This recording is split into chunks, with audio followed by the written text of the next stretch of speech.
नुकतंच महाराष्ट्रात पुन्हा एकदा मराठा आरक्षणाचं आंदोलन गाजलंय। मनोज जरांगे पाटील यांनी उपोषणाला बसून सरकार समोर मागणी ठेवली की मराठा समाजाला कुणबी समजून ओबीसी आरक्षण द्यावं। या आंदोलनाला संपूर्ण महाराष्ट्रातून प्रतिसाद मिळाला आणि शेवटी सरकारला निर्णय घ्यावा लागला। पण या संपूर्ण घडामोडीत वारंवार ऐकायला मिळालेली दोन नावं म्हणजे हैदराबाद गॅझेट आणि सातारा गॅझेट। हे गॅझेट्स म्हणजे नेमकं काय आहेत? मराठा आरक्षणाशी याचा नेमका संबंध कसा आहे? या सर्व प्रश्नांची उत्तरे हा व्हिडिओ शेवटपर्यंत पाहिल्यावर तुम्हाला नक्की मिळतील। नमस्कार, मी प्रतीक्षा पालवे एग्रीको मध्ये तुमचं स्वागत करते। चला तर मग विषयाला सुरुवात करूया। आधी समजून घेऊयात हैदराबाद गॅझेट्स बद्दल। हैदराबाद गॅझेट हा 1918 मध्ये तत्कालीन हैदराबाद मधील निजामशाही राजवटी दरम्यान प्रसिद्ध झालेला अधिकृत दस्तऐवज आहे।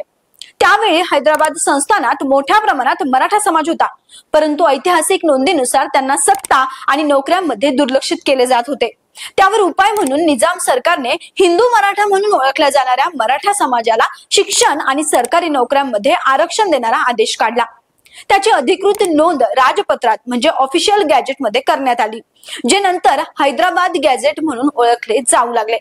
मराठा समाजाला अधिकृत नोंदीमध्ये सामाजिक आणि शैक्षणिक दृष्ट्या मागास म्हणून ओळखले गेले आहे आणि त्याचा हा पुरावा मानला जातो।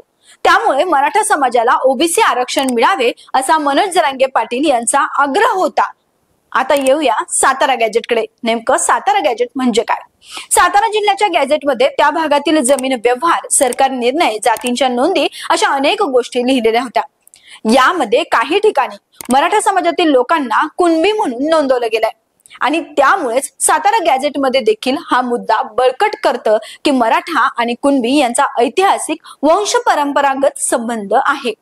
याच दोन गॅझेटच्या आधारे मनोज जरांगे पाटील यांनी सरकारकडे मागणी केली आहे की मराठा समाजाला थेट कुणबी मानून ओबीसी आरक्षण मिळायला हवं। दीर्घ उपोषणानंतर सरकारनेही या मागणीकडे सकारात्मक पावलं उचलली आहे। मराठा आरक्षणाशी सातारा आणि हैदराबाद गॅझेटचा काय संबंध आहे तर तेही सांगते।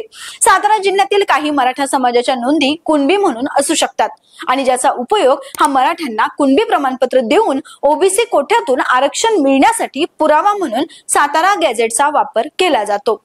आता हैदराबाद गॅझेट 1918 मध्ये निजाम सरकारने मराठा समाजाला हिंदू मराठा म्हणून नोंदवून शैक्षणिक आणि नोकरीत आरक्षण दिले होते आणि यामुळेच मराठा आणि कुणबी एकच असल्याचा दावा केला जातो आणि हा दस्तऐवज मराठा आरक्षणासाठी ऐतिहासिक पुरावा म्हणून देखील वापरला जातो। आता मराठा आरक्षणाच्या लढ्याला आता हैदराबाद गॅझेट आणि सातारा गॅझेट या ऐतिहासिक दस्तऐवजांचा आधार देखील मिळालाय। आंदोलनकर्ते म्हणतायत की हे दस्तऐवज इतिहासाचं सत्य दाखवतात, तर विरोधक म्हणतात की हा निर्णय ओबीसी समाजासाठी अन्यायकारक ठरेल। आता पुढे न्यायालय आणि सरकार यावर नेमकं काय भूमिका घेणार हे पाहणं देखील तितकंच अत्यंत महत्त्वाचं ठरणार आहे। या मिळालेल्या आरक्षणाचा फायदा शेतकऱ्यांना तर नक्की होणारच आहे। आता या संदर्भात तुम्हाला काही प्रश्न असतील तर कमेंटमध्ये कळवायला अजिबात विसरू नका। आम्ही त्या प्रश्नांचे निवारण आमच्या व्हिडिओच्या माध्यमातून तुम्हाला देण्याचा नक्कीच प्रयत्न करू। बाकी व्हिडिओ आवडला असेल तर व्हिडिओला लाईक करा, शेअर करा आणि पालवे एग्रीको चॅनलला सबस्क्राईब करायला अजिबात विसरू नका। धन्यवाद।